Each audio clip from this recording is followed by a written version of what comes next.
Hey everybody, welcome to Goots' Wrestling Pod. I'm your host, Ray Goots, live from California. And we're talking Bash at the Beach 1934. This event was 30 years ago, and it featured the Wait, debut. 1934. Did I say 1934? Yeah. Bash at the Beach 94, and it was 30 years ago, and it featured Hulk Hogan debuting in WCW. What a big moment for them. Overall, what did you think of this show, Andrew Lee, bro? It did feel like a big show for them, you know? It And did. I got some problems with it, but it yeah, definitely does. I got some problems with it too, but overall felt like it felt like the first.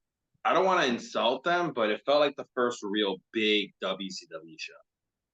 Yeah, well, when Hogan, because Hulk Hogan's a big deal. Like you can't Yeah, half-ass. Hogan's a big deal. Yeah, I mean, yeah. He's a it still kind of felt a little half-ass. Like there were like production blips here and there. Oh, it still felt like a WCW show. Still felt like a WCW show. Like when I was a kid, like I rented this and I'm like, oh, wow, this feels like such a big deal. And then when you watch someone in order, it does kind of feel like Hogan like downgraded himself. Like it feels like he's throwing. It feels like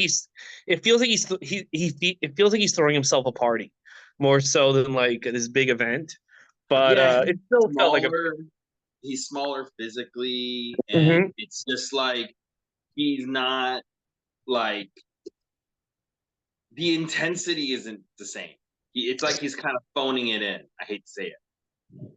He's trying to recapture 1985, and I think it's hard because the world is moving on. But luckily, he gets the memo and moves on. But it takes him 2 years. So let's Yeah, start talking about the event. Okay, so that's a you can good way start to with that. describe it. Absolutely. Yeah. Bash the Beach, Hulk's WCW debut takes place July 17th, 1994. Just a couple of weeks away from like when we were recording this, taking place in Orlando, Florida. So it's right in like Hulk's backyard. 14,000 people are in attendance, Okay. and the pay-per-view buys 225,000 pay-per-view buys. Now let's do a comparison because this is July '94. Slamboree, the paper WCW pay-per-view right before, which is in May, is 105,000 buys from Slamboree. So this is definitely has more pay-per-view buys. So you Now can let's see Hulk compare it. Hogan's already a big increase.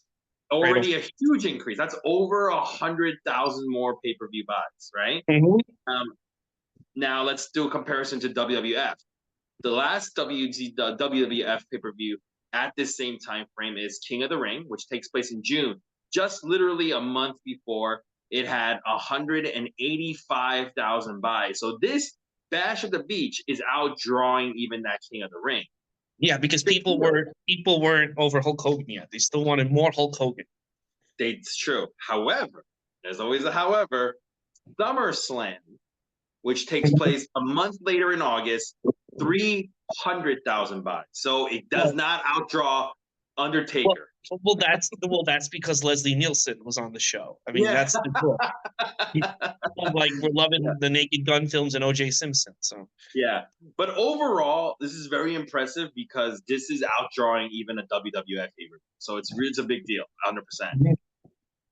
The intro, we start with the dream of Hulk Hogan in WCW happening, and then this dream match of a Flair versus Hogan. And that's how we get into it. The crowd is super hot. There's fireworks going off. Bobby the Brain Heenan, Tony Schiavone, Gene Okerlund, they welcome us. And then we get Darren Norwood comes out to sing the anthem. Now, you don't know who Darren Norwood is because I didn't know who he was. Country singer. Wait, did you know who he was, Darren Norwood? I have no idea. I had no idea who this guy was. I never saw this. Okay. I don't think he was in the VHS copy of this because I rented and I think I owned it. And I don't think he was on the VHS copy, so I had no clue who this guy was ever. I've never heard this guy before last night when I watched Well, let the me give show. you some background on Darren Norwood. He was a country singer. He was known for his hits. If it wasn't for her, I wouldn't have you. And Cowboys Don't Cry. Both I came think I out did around. hear those two songs. What? Yeah. What? I have heard of those two songs. I don't know who sang Yeah. them. But I listened to them. They're not terrible. They're country songs. Wow, you're doing some real research. Listen to Darren Norwood. Absolutely. Now, this came out, this album came out in 1994. So they are kind of getting him right when he's at his peak. So it's not like they actually did get someone who was getting hot, who had the heat in 1994. However, Darren Norwood would quit the business, cut and music business in the following year in 1995 because he was an alcoholic and he was like, I gotta just leave this business. It's making an alcoholic.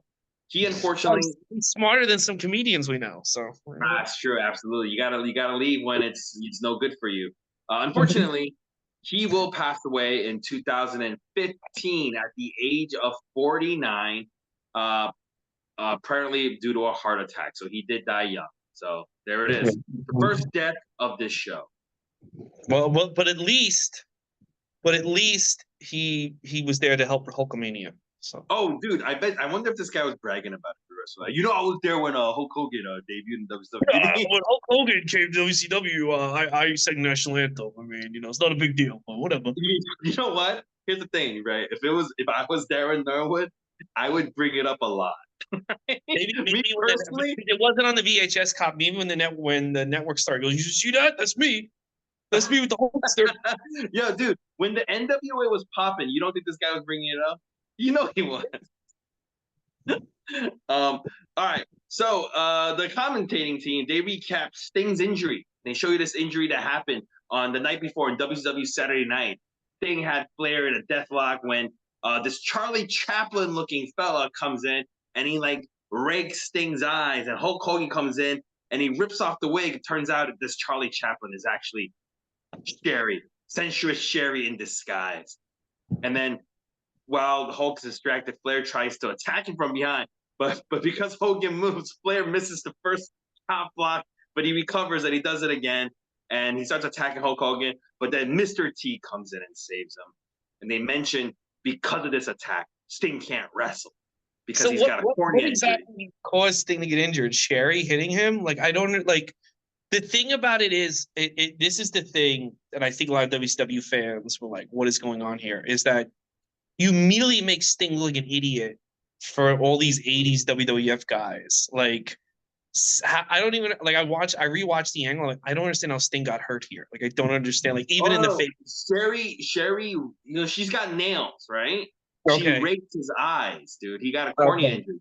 They mentioned Tony Schiavone does mention he's got a cornea injury, and then stupid as Bobby Heenan does make like we'll keep an eye on it, like stupid pun joke. You didn't hear that? I just think like Sting goes from being your top guy to getting injured by like a woman, and in the '90s no one nowadays even gets injured by a woman. So I still think it makes him look weak. Like you could have another. What was the deal? Was he really injured? Like why did they take him off the show? I don't know if he was really injured, but I always had the feeling Hogan didn't want Sting around to kind of clear the deck and solidify this is my company and I'm the top guy. And Sting is like Sting's popular. That's why, right? Sting's supposed to be their Hogan. So if you now have Hogan, you need Sting to go away for a little bit. That's my theory. That's why I feel like Hogan said, I don't want Sting on this first show in private. You know what? I don't know. I did some research. Supposedly Sting was in the locker room with Hogan was in the locker room with Sting, and he saw the size of Sting's penis, and he was like, "Brother, I can't have this guy." Hey. People can hear you. So. Oh, I'm sorry. I'm sorry. Let's just keep it PG wrestling talk. Oh, I forgot this family. Well, this is we're gonna put this online anyway. Usually I'm alone in my house, and now I have a family. So anyway, let's keep going. All right, I'll keep it PG. But anyway, the commentating team, they do tell us that Johnny McBad will be taking Sting's place tonight. They do mention that we got Shaquille O'Neal in the house, and Bobby the Brain Heenan calls him Shaquem. No, and he's like, I heard Shakim's actually took off his shoes. He's 5'11". Actually, getting him back then was a big deal because he was like becoming one of the biggest stars ever. Absolutely. I always like, wow, like it is a big deal they got him for this. This is when he was breaking like backboards. Yeah. This is when he was like the hot rookie. Let's go to match number 1. Mm-hmm. This is the match that Sting should have been in. It is for the television title. Johnny B. Bad, who comes out with a cape that says, "When you're hot, you're hot." He got confetti falling everywhere. He's got 2 blasters. He's blasting confetti. There's confetti everywhere. Tony Schiavone's like, it's going to take a year to clean this place up. And he is, I don't know if it's going to take a year, but it's going to take this entire show for them to fucking clean this up. Because they're not going to clean it up. They only clean up when Hogan comes out because that's who they only care about. But other than that, like everyone just has this stuff stuck to their. Again, this is like one of those little things. Like this is why I know. Like if you tell someone like Eric Bischoff, this is why you went under. He's like, what are you talking about? But all these little things that they didn't do is why they don't exist. Like why can't you just speak that up? Exactly. Again, I said that before, but it's like it's gonna be on everybody, every single match. This is a constant problem until he becomes Mark Mero. Yeah. They never like resolve this problem. They never resolve it. What are we gonna do about the confetti? We can't clean it up. We got a show to run. We can't clean it up. Johnny B. Bad is gonna be facing the television champion Steven Regal with Sir William. A fan, I don't know. They cut to a fan, and a fan points at a Union Jack, but he's doing a thumbs down but his thumbs down is like a wave. You see it? He was doing it like this. And I was like, he's from Florida. He's not too smart, this guy. Dude, yeah. I was like, where are they getting these people? They're like the weirdest people. Anyway, they're like, when we're talking about Johnny B. Bad's glitter, it's not even like just on the floor. It's in the ring. It's all over the ring. So these guys are feeling each other out. William Regal and Johnny B. Bad, they're not even leaving the ring, and it's all over them already. Right? Yeah. And I remember even back when I was getting back into wrestling in '98. I remember even back then, being like, God, this makes them look so low rent, just leaving that stuff around and having it stuck to everyone's body. It's just so goofy. Yeah. By the way, during this match, Bobby Heenan mentions that him and Gene Okerlund, they were filming a movie called Time Master, and that everybody in LA is talking about Bash on the Beach and Hulk Hogan. I had to look this up. And this is an actual movie. It came out in 1995. It's called The Time Master. And Bobby Heenan and Gene Okerlund, they play like fight commentators. I kind of want to see it. I thought it was like something that never came out. Like you can see just their clip on YouTube. You don't have to see this entire movie. The movie looks bad. It looks bad. I figured. Yeah. What's fun is after he says this, Tony Schiavone goes, "Wrestling is cool again." I mean, it's like, then they show you like, oh, we got Chris Lemon. We got Chris Lemon, the son of Jack Lemmon, who's also the co-star of Thunder in Paradise here. Wrestling is cool again. And I'm like, this sounds eerily like it is now, because everyone's saying that in now. Yeah, wrestling is cool. Whenever they announce wrestling is cool, I wonder if Tony Schiavone. I wonder if The Rock had rewatched back, because I feel like The Rock's the type of guy that when he's bored or he's he puts on old wrestling like we do. And I wonder if he watched this show and heard that, because it's so like when wrestling's cool, like you just know it. Like the reason I got back into and first of all, it was not cool in '94, so it doesn't matter how it wasn't. Uncool. When you say wrestling is cool again, it means it's not cool. Yeah.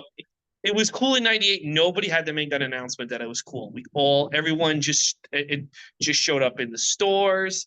People started talking about it more. It just happens. And it wasn't happening in '94. Tony Schiavone can yell as much as he wants. Well, let me ask you a question, because we're hearing wrestling is cool again a lot now. Wouldn't you say? Yeah, we are.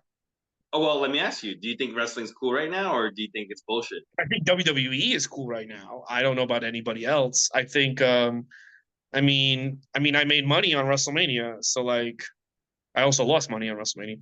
But like, I think WWE is cool again. I don't think AEW, TNA. I don't think wrestling as a whole, but I definitely think like WWE is popular. I think people like WWE and they look at AEW like it's for mutants. So sickos, not mutants, sickos. It's a real word. Yeah, and the fact that Tony Khan doubles down on that is like So to answer your question, WWE is cool, but nothing else is cool. Interesting. I actually don't think we're in a hot period.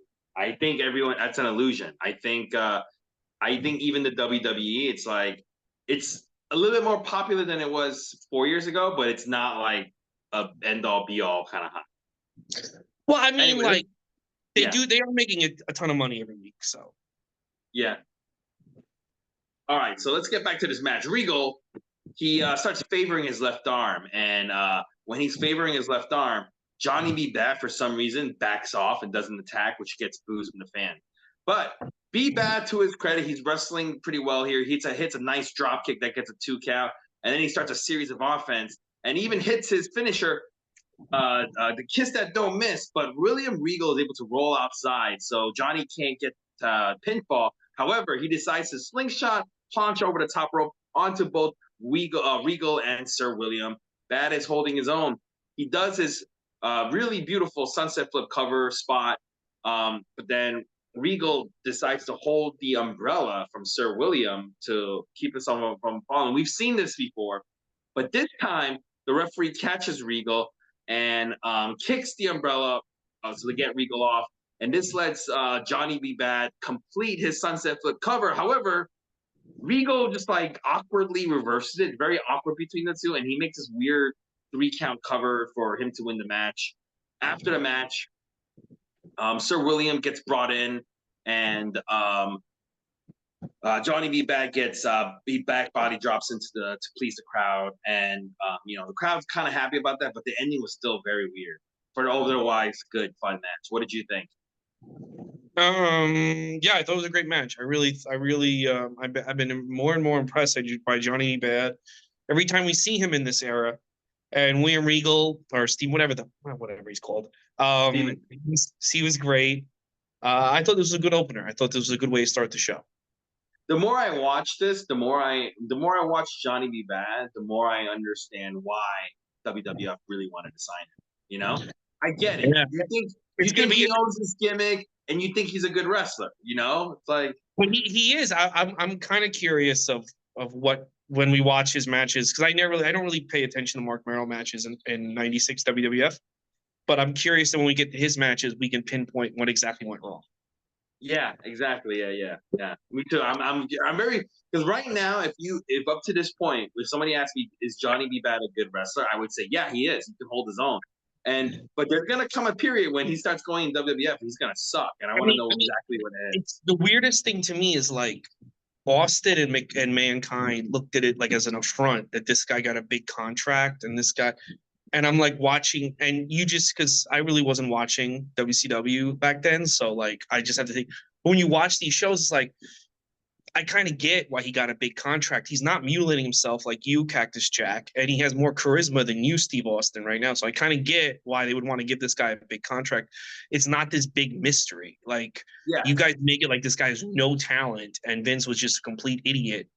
But I kind of get why this guy got offered a big contract. Like, you know what I mean? I'm sorry. Like I like Cactus Jack and I like Mankind. I like Mick Foley, but he's not like smashing his head into the ground at 90 miles an hour. Like I can see why Vince would want to invest in him and not you, you know? Yeah, I am 100% backing your opinion and your take on this, because now is he when I say he's a good wrestler, he is not better than Austin at this point.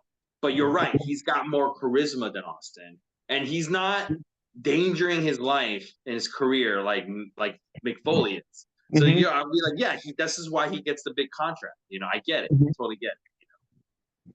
Anyways, after this, Mean Gene, he's in the ring with Antonio Inoki and Masa Saito. And he's there to present Inoki with a plaque. When William Regal, with glitter all over his fucking back, comes in and he confronts and says, hey, how come I'm not getting a plaque, huh? I'm superior than all these legends you put me in the ring with. Legends like Larry Zbyszko, I beat him, and I'm more superior than this guy Inoki. And Inoki, he doesn't like any of this. Takes off his jacket, he starts chasing Regal, which gets a lot of cheers, but Regal leaves. And then after this, Jesse Ventura, he is gonna join commentary team as Bobby the Brain. He has to go check on something in the back. Let's go to match number 2. Vader with Harley. Really quick, that angle. Hopefully it led to something in New Japan, but like it did kind of feel like it was a favor to New Japan, more so than anything to like gather interest from me. So maybe it led to a match between those two in New Japan. But You know? Yeah, like why was William Regal in there with Inoki, right? But Inoki is already like uh Inoki's still wrestling. oh He wrestles Ric Flair the next year in North Korea. So oh I actually never mind. Antonio Inoki wrestled William Regal at WCW Clash of the Champions. okay, so Oh, yeah, so so it looks it's like it's gonna come up. Yeah, I we guess don't want we don't cover the Clash of Champions. They're Battle of the Belts. They're not yeah, I real. guess Inoki was like, "Hey, brother, I really I want a wrestling match." So they were like, "Okay, we'll put you in there with a guy who Mhm. work." That's probably what it was. All Yeah. right.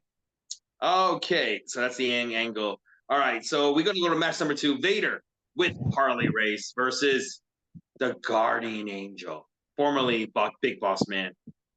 Right off way from the beginning, Harley Race gets punched and it gets thrown out to start the match. But while the Guardian Angel is doing this, this lets Vader attack him from behind.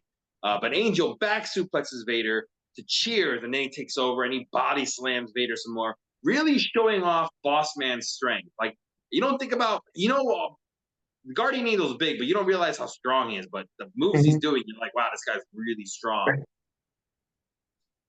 They show Hank Aaron, Antonio Inoki, and WCW president Bill Shaw all sitting there watching as Harley takes another shot by Guardian Angel, which once again allows Vader to attack from behind. Vader does a diving sunset flip, which is a really cool spot, but Angel sits down on him for a fun spot from the Guardian Angel. Vader puts on a calf crusher. This is really interesting because Vader doing some moves in this match that you never really get to see him do. I don't know why he was just doing it all of a sudden, but he puts on a calf crusher and he puts with a crossface submission and he slows things down. You rarely see Vader do submission moves like this, but you see it here.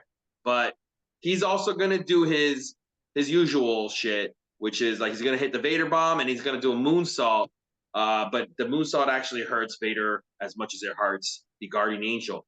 Harley Race gets up on top to try to do a headbutt, and then the Guardian Angel takes him and throws him out, and he suplexes Vader into the ring. There is a referee bump, and Harley hands Vader a nightstick, but the Guardian Angel takes the nightstick from Vader, and the ref, getting up from the ref bump, calls for a DQ, even though he did not see the Guardian Angel use it at all. He just saw the Guardian Angel holding it, and he called for a DQ. The fans are booing. Vader hits the Guardian Angel from behind, which Guardian Angel no sells, just pop right back up. This was a really good match, but it was a very shit finish, I thought. Yeah, I thought the match was really good. I had no expectations for this, and I really enjoyed it. You're right, the finish stunk. Here's my other thing about here's my other thing about this about the presentation. All right, Boss Man is working really hard, but that outfit that they put him in and that gimmick did him no favors. You could see his belly welly. You could see like all his flaws. He looked horrible. And like we talk about Deanna Perrazzo a lot, and her belly welly. And it's just like We're it's like all that about for everybody, by the way, men or women. it's all about how you present yourself. Like, Yes, man, when it doesn't he matter. You could be a little person wrestler, and if you Mhm. got your like belly like that, we're like, dude, what are you doing, right? Like, you're like, dude, Like come on. Boston in the WWF looked like a superstar and he looked like the man. And here he's working his work rate is much higher than it was like 2 years ago in WWF, but he looks like a loser. He looks like he's in a bowling league. And this gimmick was hard. I really think this gimmick and this outfit is what killed his WCW run because he's working Yeah, harder than ever. He just looks like he just looks like he looks like a loser. He looks like a complete loser. yeah, but what can you do because you can't use the boss anymore? I would have, and they wind up doing it, turning back to Big Bubba Rogers. They did. I remember when they turned it back to Big Bubba Rogers. You think they should just started with Big Bubba Rogers? Yeah, that's what I. Yeah, Okay, that's fair. yeah. All right. But by the time they go to Big Bubba Rogers, it has a stench of failure on the guy. So. Yeah. Mhm. All right. So after this match, Tony Schiavone he asks Jesse Ventura who he thinks is going to win between Ric Flair and Hulk Hogan, and Jesse, not even looking, quickly says Ric Flair. You could tell Jesse Ventura. Jesse's done after this, by the way. What? Jesse's done after this show. Yeah, you could tell by his reaction that he just does not give a shit about Hulk Hogan. He does not like Hulk He genuinely does. I've never seen someone dislike Hulk Hogan. And Hulk Hogan. I think the only thing Hulk Hogan's ever said about him, like, I don't know why he hates me so much, but like he really to this day hates Hulk Hogan. Like Wait, he's to not. this day he still doesn't like Hulk Hogan? Yeah. Well, you've heard Jesse Ventura talk about why, right? Yeah. But you weren't gonna win this battle in 1994, brother. Not against Easy E. Yeah, I Also, mean, no, honest with you, no, I mean Jesse. like he doesn't like Hogan because he Hogan's the one who supposedly ratted him out when he was trying to No, start a I know, union. I know, I know. Yeah, I know. But like, I'm just saying, it's like I understand that, but it's like when Hogan comes in, you got to know what's gonna happen. You know? Oh yeah, I mean, yeah. He is so he's just so disinterested in like saying anything about Hogan. He just doesn't care. He's just like when Tony asked him, he just I already told you it's Ric Flair. He's just like, all right, let's move on. You know, like I was like, oh geez. Anyways, we go to the back. Chris Cruz and Mike Tenay, they're in the back trying to talk First appearance to in Mike Tenay. what? Mike Tenay's first appearance that we've Yeah, seen. yeah, and he's trying to talk to Terry Funk, who actually just scares them off. You Mm-hmm. guys have probably heard of Mike Tenay because of TNA, but some of you guys probably never heard of Chris Cruz. Well, Chris Cruz is best known in recent times as the man who was trying to stop Ric Flair's last match. Do you remember his last match? Yeah, and he also Do you got remember there was reported AEW for blood loss. Yeah, do you remember there was a guy, there was like one person saying like, I'm actually going to report this to like the Maryland like health commissioner, stuff like that. Mhm. It was this guy, Chris Cruz. He was like, this is awful. He should not be wrestling. And let me tell you something. Chris Well, I Cruz agree with was that. right. Yeah, he was right. He was absolutely, we were all wrong. He was right. That thing is such like I like Conrad, but he should just be embarrassed he put that on. He should just be so embarrassed he put that on. That one image of like really, really exhausted, tired Ric Flair on the apron has done more damage to Ric Flair's career than like almost anything. I You mean, know? like he tried to justify that you're actually a bad person for not wanting Ric Flair to be happy, and it's like a lot of old people would be happy doing things they physically can't do. That doesn't mean we should let them do it because Yeah. we Good want point. our grandparents to live. We don't want them. I mean, I'm sure there's 80, 89-year-olds that would love to climb a mountain. You don't let them climb the mountain. Yeah, and just also like there's a little bit of responsibility you must have. Like when that man, like an 80-year-old man's like, I wanted to have one last match. You need to be the responsible one and say, no, it's going to be terrible. You're going to tarnish your legacy. Don't do it. Right. Yeah. But you know, money is money. Conrad loves he loves Twinkies and he loves money. What can you do, right? Yeah. All right. Anyways, they recap Terry Funk and Dustin Rhodes' feud, their problems between them, and Dustin Rhodes. They also show that Dustin had asked Arn Anderson for help, and Arn Anderson saying he'll do it. And they recap. By the way, right after they recap that, they actually do show. They say, "Hey, there was a dark match before this pay-per-view. It was Molly McShane beating the Sassy Boys." And they show you clips of the dark match. I didn't know who this was. I had to look it up. This is actually a radio personalities from the Ron and Ron radio show, which is really popular in Tampa, but not up where we live, Ray. Jimmy Hart was a referee for this. One of the Sassy Boys was this guy named Fez Watley. He's a radio guy. He wasn't an actual wrestler, but he was in the wrestling Ron and match. Fed become the Opie and Anthony. They become the guys who are on after Opie and Anthony. Oh, really? And So you heard of this guy? Ron is still on SiriusXM. Yeah, so these guys wind up becoming. They're like they kind of like the stand still like rolls out the. Well, I think one of them's dead, but whoever is still alive, the stand rolls out the red carpet for them. Yes, Fez Watley would pass away of heart failure in 2021. Yes, So this is the Ron Bennington will do these sit down interviews like these David Frost / Stone Cold podcast with comedians. They started at Caroline's and now they do them at the stand. So Ron Bennington is still out there. he still likes wrestling. I don't know. I've never talked about wrestling. I've never seen them talk about wrestling. I think they just did this as a. So Jimmy Hart, what Jimmy Hart would do in WCW is he would get the local radio stations involved in an effort to sell more tickets, which was smart. And he would Yeah. do gimmicks with the DJs. He starts it here, which is not a bad idea. It's not a bad idea at all. Yeah, actually, it's very smart. Yeah, if you ever run into me, you should talk to him about this match. You should be like, "Hey, you were there, brother, when Hulk Hogan debuted for WCW." He does. He's one of those guys that would be really nice to me, and now he doesn't know that I exist. But I was in a suit back then, so Yeah, I see. Yeah. We're going to go to match number 3. It is a grudge tag team match. Terry Funk and Bunkhouse Buck with Colonel Parker and Meng versus Arn Anderson and Dustin Rhodes. The Southern Bloodline. Yeah. Actually, I had to look this up. Did you know that Bunkhouse Buck and Colonel Rob Parker, they're actually family? Well, that explains why Bunkhouse Buck got a job. Yeah. In real life, they're cousins. They're actual cousins in real life. That's why. What I would do, I would have Ming or Haku. Yeah, I guess you got to call him Haku because WWF. I would have Haku do this suit thing with the bloodline now. Now that his sons are in the bloodline, I just have him stand there in a suit. Oh, yeah. Put Haku back in the suit. Yeah, make him dye his hair and just stand there. Yeah, that would actually be pretty cool. I had to look up Bunkhouse Buck because I couldn't understand why this guy was on so many WCW pay-per-views. Did you know Bunkhouse Buck played Jack Swagger's father on SmackDown in 2010? Yeah. He took a choke slam and a tombstone from Kane, basically.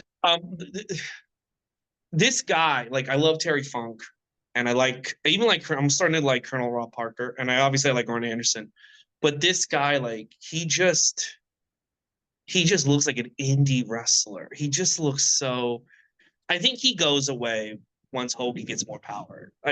The end of this show kind of reminded me of the NWO takeover. The end, except it's more like the happy WWF takeover, but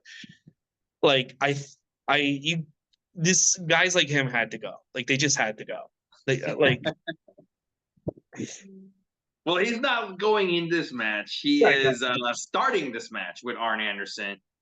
They just kind of circle, but then Buck goes, "Hey, I want Dustin. I don't want you." So Dustin gets tagged in, and Dustin goes, "I don't want you, Buck. Nobody wants you. I want Funk." So Funk tags in, but Dustin, he beats on both Bunkhouse and Terry Funk, and he sends them both outside. Dustin, he misses a cross. He tries to do a running crossbody on Buck, but Buck ducks and he misses. And then he goes flying outside the ring, down the steps. By the way this is set, this pay-per-view setup is a little different. There is no ramp like we've seen in traditional WCW shows. There's no ramp. Instead, they have one set of staircase right in the middle of the ring, not in the corners like WWF does. It's right in the middle. And basically, Dustin goes flying over the ropes and he fucking rolls down these steps, which is a cool looking spot, I thought. Terry Funk beats on him, and they're rolling around the glitter. This is everywhere. And then Jesse Ventura, he mentions he's like, "Look at all this garbage Johnny B. Bad left. It's despicable." I thought that was so funny. He's right. He is right. But he's the only one who's willing to point it out. He's like, "Oh, look at all this garbage Johnny B. Bad left. This is despicable." Because he knows how amateur it looks. It looks stupid, right?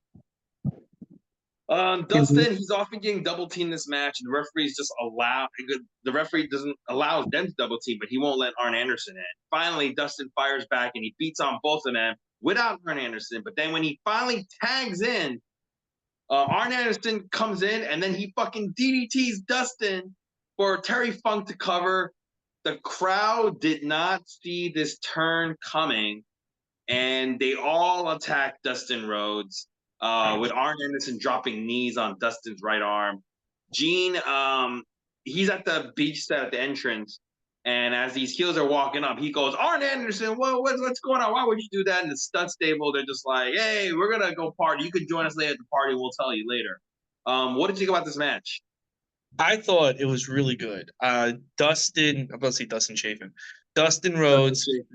So you know what I liked about this match, and I don't know if you know, the first time I saw it, and I never forgot it, is that when Arn turned, you're like, wait, he's been in the match before, right? And you realize he never was in the match.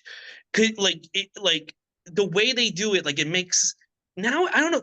There was a tag match. So here's the thing: he started the match, Yes, right? And all he did was circle with Buck, and then Buck said, "Nah, I don't want you. I want Dustin." But just that alone makes you think he was in the match because he technically started the match, right? And that was the great trick they did. Yeah.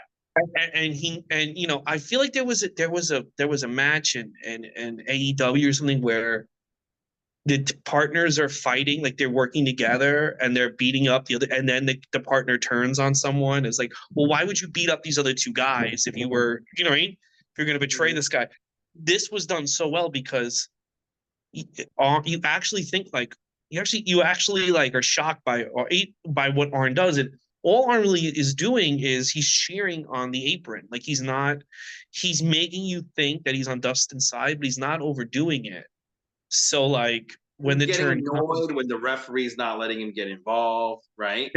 but also like I feel like when he does that with the ref, he knows he's letting Bunkhouse and Terry mess up Dustin. Like they're just messing with Dustin the entire match, and you don't realize it till the end. And it's done really, really well. And yeah, I really like this match. And man, Dustin Rhodes, man, could have been something. Could have been something. Yeah, Dustin Rhodes is very good, very talented. They didn't see it.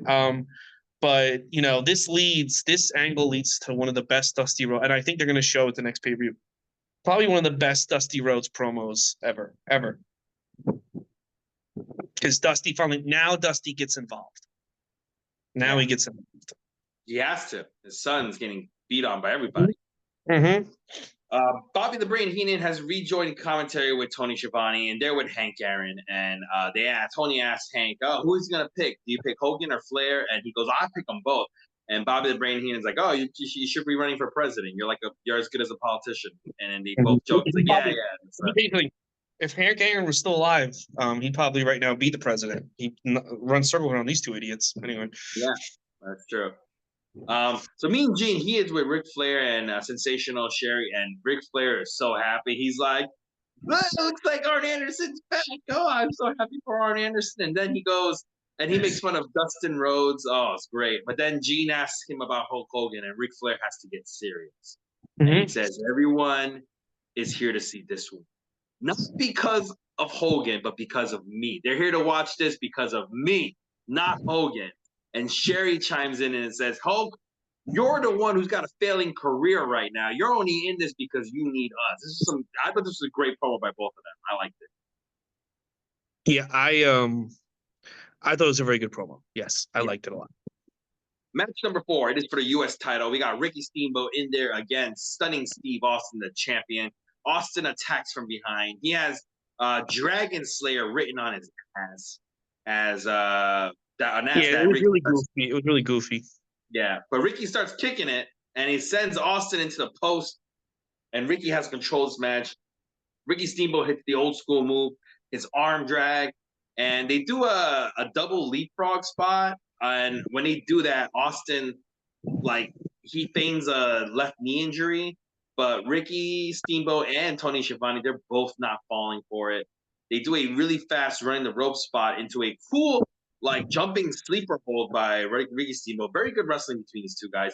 This is not the first time we're seeing Ricky Steamboat versus Austin. I feel like every time they wrestle, they have like a really good match together. They've got good chemistry.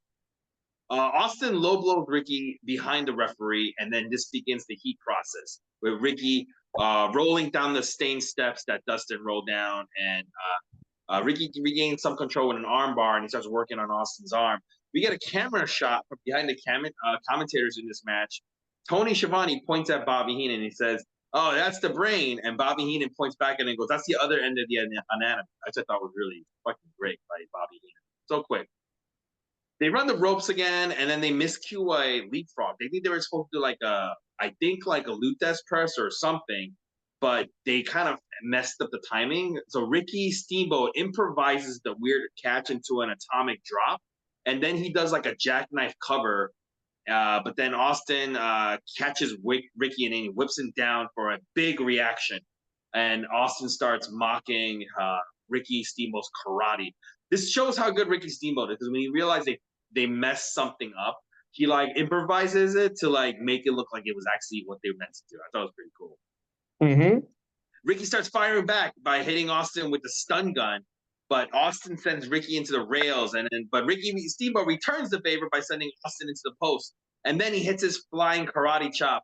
Austin tries to get disqualified by throwing Ricky Steamboat over the top rope, but Ricky evades it and does a series of quick covers, and they start trading a series of tombstone setups. They do the tombstone setup, they roll backwards. The other guy does a tombstone setup, and they roll backwards. They do the tombstone setup.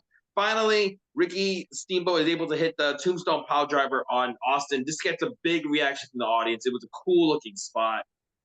Ricky goes up top for a karate chop, but Austin grabs the referee, throws the referee in the way. Referee does not like this, and he's about to call a DQ, but Ricky begs the referee, please don't call a DQ, because if you do, I don't win the title. So the match continues. Ricky Steamboat hits a running cross body, which Austin reverses.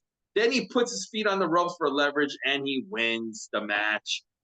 This is the fourth match. This is like the fourth, like kind of like BS finishing we've seen.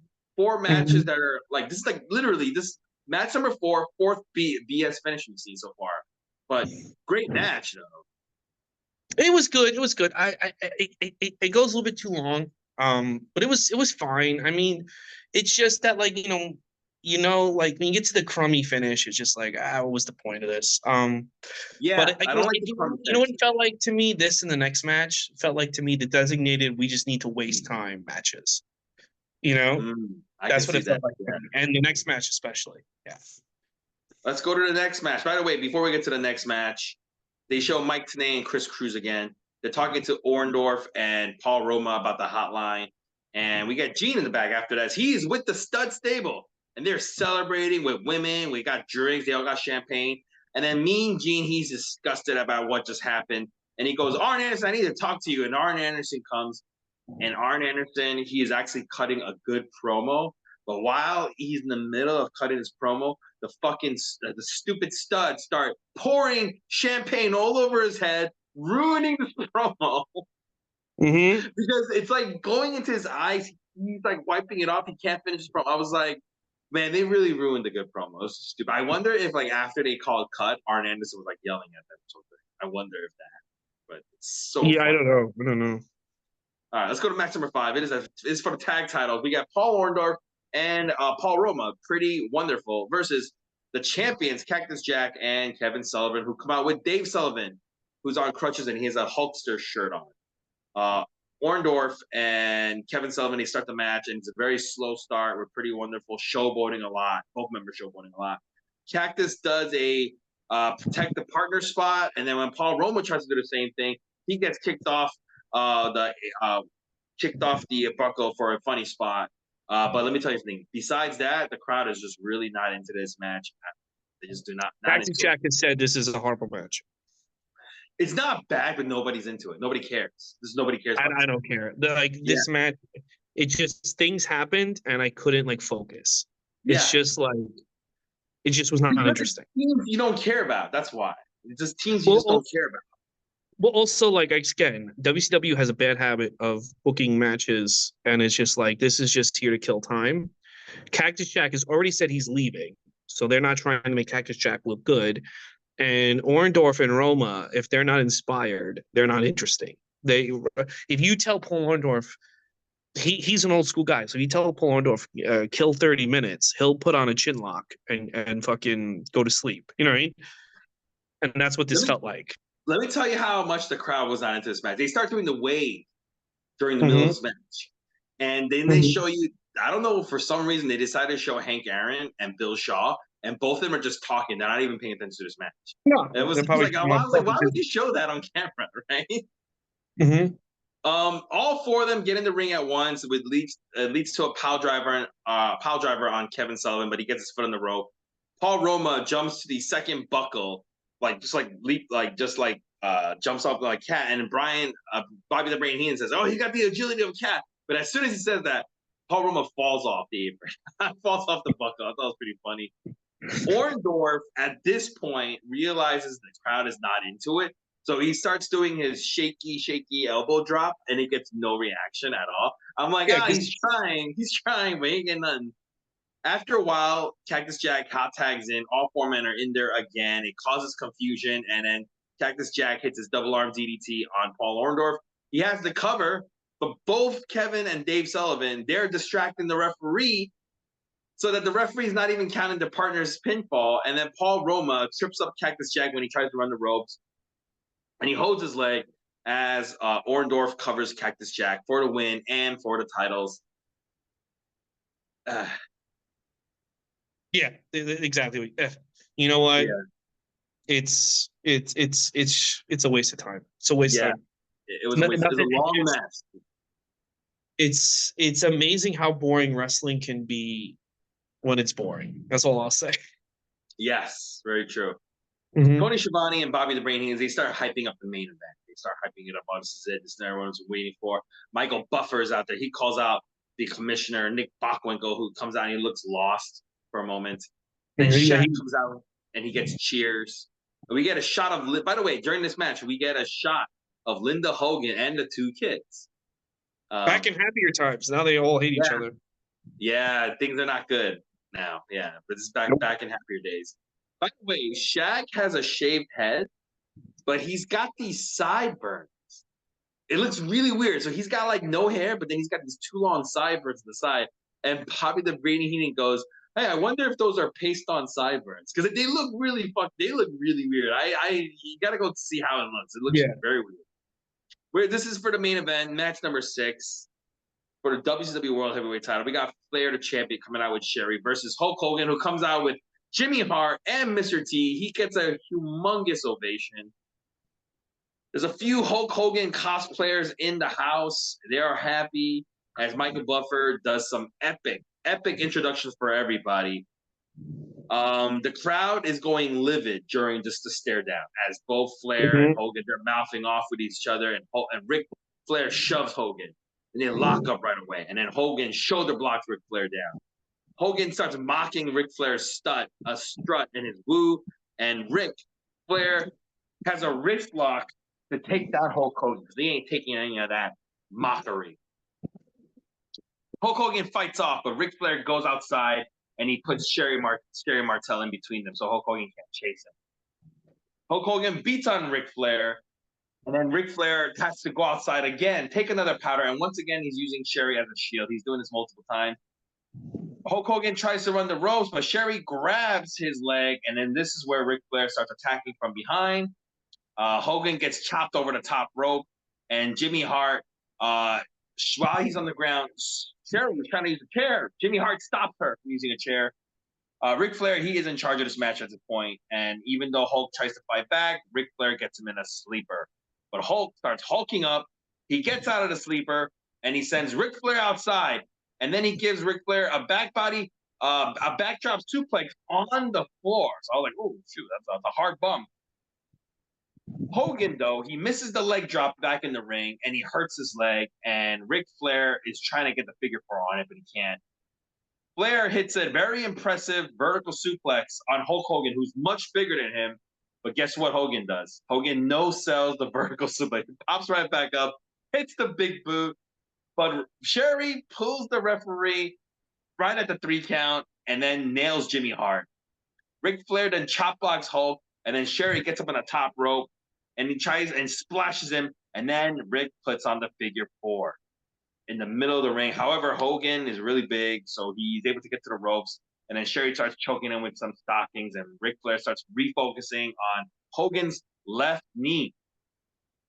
Hogan fires up again, and then Rick hits a back elbow, and then Sherry goes up top again to hit her splash, but guess what? This time she misses. Then Hogan throws Rick down from the top and hits both Ric Flair, and he hits Sherry. That's right. Hogan hits Sherry in the face. Yeah, time to hit her. Yeah, this is the first time I've seen him actually hit her in the face. They wouldn't do this in WWF. No, he would give her the atomic drop. Yeah, exactly. Yeah, that's right. He would give her the atomic drop, which is like a comedy, almost like a comedy hit. But here, he hit her in the face. Like he backhanded her. It's interesting. Ric Flair, he mocks Ric Flair's a strut, and then he puts on the figure four. Mr. T finally decides to do something, and he says he picks up Sherry and he takes her away, so that Sherry cannot interfere anymore. And then Ric Flair, however, still gets the brass knuckles that Sherry gave him, and he hits Hulk Hogan with it right in the face. But you know what Hulk Hogan does? He hulks up again, no sells it, hits the big boot and the leg drop for the win. Shaq and Mr. T, they celebrate with Hulk Hogan. First, before we go into the backstage shenanigans, tell me what you thought about this match. I thought it was an overbooked mess. I thought that Good point. it was a little bit too much nonsense. It was not booked well. I would have done more of a Savage Hogan 89 match than this all these interferences and Sherry running around. Da, da, da, da. I think it took away from. I did like the fact that Ric Flair moved. I forgot that Ric Flair moved out of the way of the leg drop because that was to me the best part. And then the match kept going because I thought that was like, oh, maybe Hogan doesn't have it, or we're not going to do things like WWF.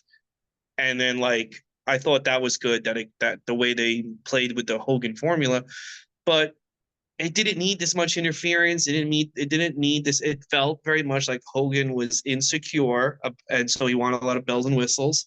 It felt like they were really trying to copy WWF, and it's just and Hogan didn't need this much goofiness.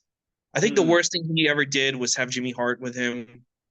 I think that was an absolute aura killing move. Once Jimmy Hart goes away from him on air, he regains all his cool points. But Jimmy Hart it doesn't work. And all in all, like it was the right match to book and it was the right finish to book. And this is what Tony Khan should have done with Daniel Bryan or CM Punk or even Edge. You right away make them your guy. Instead of having I remember I've told you this. People argue that Hogan should have like been wrestling William Regal in the undercard and built the flair, and I'm like, absolutely not. You know what I mean?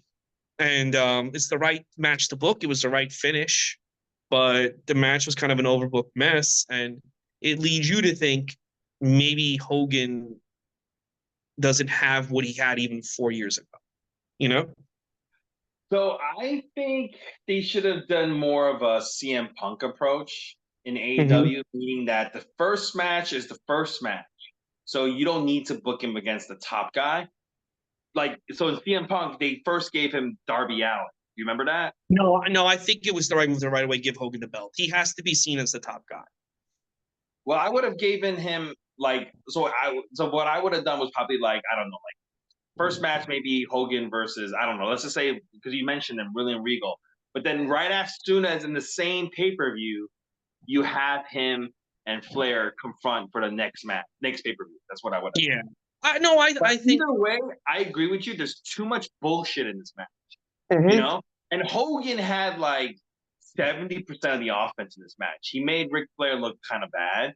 And it was just like this is the dream matchup, and I agree with that, but it was just like they shouldn't have booked it like this. It just wasn't like they have better matches down the road in WCW, but like that's the problem with this match is that Ric Flair was beating the world 2 months ago, and now he like needs Sherry's help, and it just felt, you know what it felt? It felt very like Hogan being insecure, and like Hogan being like, "I'll give you that," and I think Hogan thinks you moving out of the leg drops way is really big. Like that's really big, but it's like you could have done more. I think same finish, same match. But if you booked it more like Vader Flair, but Flair now is the loser, I think it would have gone a long way. It was very overbooked, and I didn't like it. I didn't like it as a return match for him. It doesn't fill me with confidence, you know? Yes, I agree. But after this match, the show is not over. We got Hulk Hogan in the back, and he's like gonna go to celebrate. And guess who's with him? He's got Brutus the Barber Beefcake with him. And then he goes, "Hey, Hacksaw and Jim Duggan is there as well." This looks like WWF, literally. Hogan goes to Gene Okerlund, and they got Brian Pillman and Bischoff. They're also in the back, just kind of like, trying to be in the frame somewhere. Hogan starts doing this rambling, crazy promo where he's like, oh, we're gonna go drive all over the world. We're gonna go see New York City. We're gonna see Tokyo, Japan, Afgasha. Like that's what he said, Afgasha. I don't know what that is. I don't know what country Afgasha That's is. Hogan's special country in the Middle East. Yeah. And he goes, all the points in between. They're here to see Hulk Hogan. And he starts name dropping. Here we got Hacksaw Jim Duggan here. And he goes, we got Brian Pillman over here. We got Johnny B. Bad over there. And the Brain, they cut back to the commentary team, and the Brain just like he's mad, and he said, "This is not the last time we're going to see Ric Flair. Rick Hogan, you started a war. Ric Flair's going to go to war." And he like throws down his headset, and he walks away. What do you think about this closing segment where all his buddies are back? I didn't know Hacksaw is gone in WWF. Yeah. Hacksaw. It's basically letting you know. It's letting the WWF viewers who left being like, hey, your guys are now here, and also letting everyone in WCW know we're in charge now. It felt very much like the NWO promo from 2 years later, but more like a happy, more like it felt to me almost sinister, like, oh no, I am in charge of this. All that stuff that you like, the Steiners, Flair, Sting, Vader, that's gone. We're the guys in charge. Like this is my company. And now I don't have Vince in my way. We're gonna do whatever we want. You know? Brian Pillman like was trying to smile in the back, but he looked like he had a very uncomfortable looking smile. Like he was like, you notice like Sting's not there and Ricky Steamboat's not there. I think Hogan, everyone who's there is not a threat to Hogan, or he's Hogan's henchman. So, and you know me, I love Hogan, but it did feel like I'm in charge. This is it. Yeah. So, all in all, interesting show, and the next few months will be very interesting to see what happens as we continue down the road. Next week, SummerSlam 94, we got Undertaker versus Undertaker. In 2 weeks, Fall Brawl 94, the Stud Stable versus the Rhodes family. In 3 weeks, Halloween Havoc 94, which is Ric Flair versus Hulk Hogan. And then in 4 weeks, When Worlds Collide, which was a WCW-produced AAA pay-per-view, Conan's in the main event, Rey Mysterio's in the opening contest. It's produced by Eric Bischoff and the WCW production team. It's on YouTube. And to me, this is the next big thing, thing that Eric Bischoff puts in place to take on the WWF by introducing the cruiserweights in the lucha style. And I got to go play WWE 2K with my nephew. All right, brother. So that's the podcast. We will see you next time for more Andrew Lee-ness. Right, Andrew Lee? Yeah, absolutely. See you then. See you.